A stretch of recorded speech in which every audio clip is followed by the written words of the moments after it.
ನಮಸ್ಕಾರ ಗೆಳೆಯರೆ. ಚೀನಾದ ನಂತರ ಈಗ ಟರ್ಕಿಯು ಕೂಡ ಸೋಮಾಲಿಯಾ ಮತ್ತು ಪಾಕಿಸ್ತಾನದ ಮೂಲಕ ಹಿಂದೂ ಮಹಾಸಾಗರದಲ್ಲಿ ತನ್ನ ಸ್ಥಾನವನ್ನ ಬಲಪಡಿಸುತ್ತಿದೆ. ಈ ಚೀನಾ ಈಗಾಗಲೇ ವಿಶ್ವದ ಅತಿ ದೊಡ್ಡ ನೌಕಾಪಡೆಯನ್ನ ನಿರ್ಮಿಸಿದೆ. ಹಾಗೇನೆ ಪಾಕಿಸ್ತಾನ ಅದು ಹುಟ್ಟುತ್ತಲೇ ನಮ್ಮ ಶತ್ರು. ಆದ್ರೆ ಈಗ ಇದ್ದಕ್ಕಿದ್ದಂತೆ ಈ ಟರ್ಕಿ ಕೂಡ ಹಿಂದೂ ಮಹಾಸಾಗರದಲ್ಲಿ ಭಾರತೀಯ ನೌಕಾಪಡೆಗೆ ಬೆದರಿಕೆ ಆಗ್ತಾ ಇರುವುದು ಕಂಡು ಬಂದಿದೆ. ಆದಾಗ್ಯೂ ಪ್ರಸ್ತುತ ಹಿಂದೂ ಮಹಾಸಾಗರದಲ್ಲಿ ಭಾರತೀಯ ನೌಕಾಪಡೆಯ ಸ್ಥಾನವು ಸಾಕಷ್ಟು ಪ್ರಬಲವಾಗಿದೆ. ಆದರೆ ವೇಗವಾಗಿ ಬದಲಾಗ್ತಾ ಇರುವ ಸಂದರ್ಭಗಳಲ್ಲಿ ಭಾರತೀಯ ನೌಕಾಪಡೆಯು ಸಹ ವೇಗವಾಗಿ ತನ್ನನ್ನು ತಾನು ಬಲಪಡಿಸಿಕೊಳ್ಳಬೇಕಾಗ್ತದೆ. ಆದರೆ ಈ ಮಧ್ಯ ನೌಕಾಪಡೆಗೆ ಅತ್ಯಂತ ಮುಖ್ಯವಾದ AIP ತಂತ್ರಜ್ಞಾನವು ದೊಡ್ಡ ಸವಾಲಾಗಿ ಪರಿಣಮಿಸಿದೆ. AIP ತಂತ್ರಜ್ಞಾನವನ್ನು ಪಡೆದುಕೊಳ್ಳುವುದು ಈ ಸಮಯದಲ್ಲಿ ಭಾರತೀಯ ನೌಕಾಪಡೆಯ ಅತಿ ದೊಡ್ಡ ಆದ್ಯತೆಯಾಗಿದೆ. ಯಾಕಂದ್ರೆ AIP ತಂತ್ರಜ್ಞಾನವಿಲ್ಲದೆ ಭವಿಷ್ಯದ ಯುದ್ಧವನ್ನ ಕಲ್ಪಿಸಿಕೊಳ್ಳಲಾಗುವುದಿಲ್ಲ. AIP ಅಂದ್ರೆ ಏರ್ ಇಂಡಿಪೆಂಡೆಂಟ್ ಪ್ರೊಪಲ್ಷನ್. ಇದು ಭಾರತಕ್ಕೆ ಬಹಳ ಕಳವಳಕಾರಿ ವಿಷಯವಾಗಿದೆ. DRDO ಕೂಡ ಈ ತಂತ್ರಜ್ಞಾನವನ್ನ ಅಭಿವೃದ್ಧಿಪಡಿಸೋದಕ್ಕೆ ಇನ್ನೂ ಸಾಧ್ಯವಾಗಿಲ್ಲ. ಹಾಗೆಯೇ ರಷ್ಯಾ ಕೂಡ ಈ ತಂತ್ರಜ್ಞಾನವನ್ನ ಭಾರತಕ್ಕೆ ಕೊಡುವುದಿಲ್ಲ. AIP ತಂತ್ರಜ್ಞಾನವು ಸಬ್ಮರೀನ್ಗಳಿಗೆ ಬಹಳ ಕ್ರಾಂತಿಕಾರಿಯಾದ ತಂತ್ರಜ್ಞಾನವಾಗಿದೆ. ಯಾಕಂದ್ರೆ ಈ ತಂತ್ರಜ್ಞಾನವು ಡೀಸೆಲ್ ಇಲೆಕ್ಟ್ರಿಕ್ ಸಬ್ಮರೀನ್ಗಳನ್ನ ನೀರಿನ ಅಡಿಯಲ್ಲಿ ಬಹಳಷ್ಟು ಸಮಯದವರೆಗೆ ಉಳಿಯುವ ಅದರ ಸಾಮರ್ಥ್ಯವನ್ನ ಇನ್ನಷ್ಟು ಹೆಚ್ಚಿಸುತ್ತದೆ. ಇದರಿಂದ ಸಬ್ಮರೀನ್ಗಳು ಆಕ್ಸಿಜನ್ ತೆಗೆದುಕೊಳ್ಳುವುದಕ್ಕಾಗಿ ಮತ್ತು ಬ್ಯಾಟರಿಯನ್ನ ಚಾರ್ಜ್ ಮಾಡುವುದಕ್ಕಾಗಿ ಅವುಗಳು ಮತ್ತೆ ಮತ್ತೆ ಮೇಲ್ಮೈಗೆ ಬರಬೇಕಾಗಿಲ್ಲ. ಹಾಗೆಯೇ ನಿಮ್ಗೆ ಹೇಳೋದಾದ್ರೆ ರಷ್ಯಾದ ಸ್ವಂತ AIP ತಂತ್ರಜ್ಞಾನ ಅಷ್ಟೊಂದು ಪರಿಣಾಮಕಾರಿ ಅಲ್ಲ ಅಂತ ಪರಿಗಣಿಸಲಾಗಿದೆ. ಸೊ ಈ ಕಾರಣದಿಂದಾಗಿ ಭಾರತ ಇಲ್ಲಿ ರಷ್ಯಾ ಹತ್ತಿರ ಹೋಗುವುದಿಲ್ಲ. ರಷ್ಯಾ ಖಂಡಿತ AIP ಹೊಂದಿದೆ, ಆದ್ರೆ ಅದು ಪಾಶ್ಚಿಮಾತ್ಯ ದೇಶಗಳಂತೆ ಅಷ್ಟೊಂದು ಅಡ್ವಾನ್ಸ್ಡ್ ಇಲ್ಲ.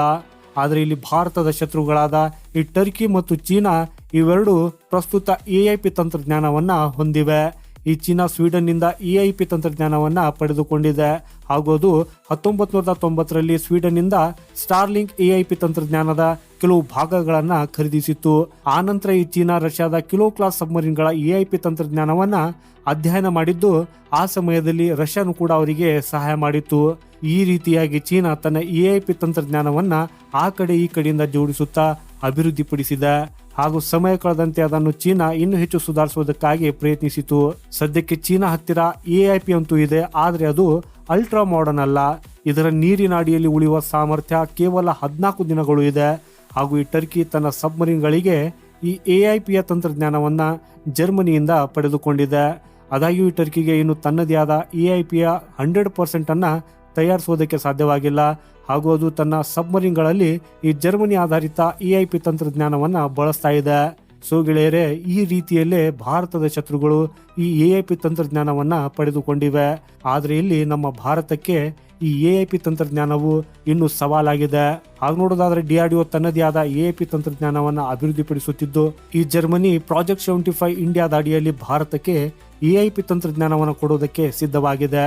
ಆದ್ರೆ ಇಲ್ಲಿ ಒಂದು ದೊಡ್ಡ ಸಮಸ್ಯೆ ಏನು ಉದ್ಭವಿಸುತ್ತಿದೆ ಅಂದ್ರೆ ಭಾರತಕ್ಕೆ ಇಲ್ಲಿ ಕನಿಷ್ಠ 30 ದಿನಗಳ ಸಾಮರ್ಥ್ಯವಿರುವ AIP ತಂತ್ರಜ್ಞಾನದ ಅಗತ್ಯವಿದೆ. ಹಾಗೆ ನೋಡೋದಾದ್ರೆ ಈ ಜರ್ಮನಿಯ AIP ತಂತ್ರಜ್ಞಾನದ ಸಾಮರ್ಥ್ಯ 18ರಿಂದ 20 ದಿನಗಳು ಅಷ್ಟೇ ಇದೆ. ಸೊ ಆದ್ದರಿಂದ 18ರಿಂದ 20 ದಿನಗಳ ನಂತರನೇ ಸಬ್ಮರೀನ್ಗಳು ನೀರಿನಿಂದ ಹೊರಬರಬೇಕಾಗ್ತದೆ. ಸೊ ಈಗ ನೋಡಿದ್ರೆ ಈ AIP ತಂತ್ರಜ್ಞಾನವು ನಮಗೆ ಬಹಳ ಅವಶ್ಯಕವಾಗಿದ್ದು ಅದನ್ನು ತಯಾರಿಸುವುದು ಕೂಡ ಒಂದು ಚಾಲೆಂಜ್ ಆಗಿದೆ. ಸೊ ಗೆಳೆಯರೆ, ಮಾಹಿತಿ ಇಷ್ಟವಾದರೆ ವಿಡಿಯೋನ ಲೈಕ್ ಮಾಡುತ್ತಾ ಕಮೆಂಟ್ ಅಲ್ಲಿ ನಿಮ್ಮ ಅಭಿಪ್ರಾಯವನ್ನು ಬರೆದು ತಿಳಿಸಿ. ಸಿಗೋಣ ಮುಂದಿನ ಮತ್ತೊಂದು ಅಪ್ಡೇಟ್ ಒಂದಿಗೆ. ವಂದೇ ಮಾತರಂ. ಭಾರತ್ ಮಾತಾ ಕಿ ಜೈ.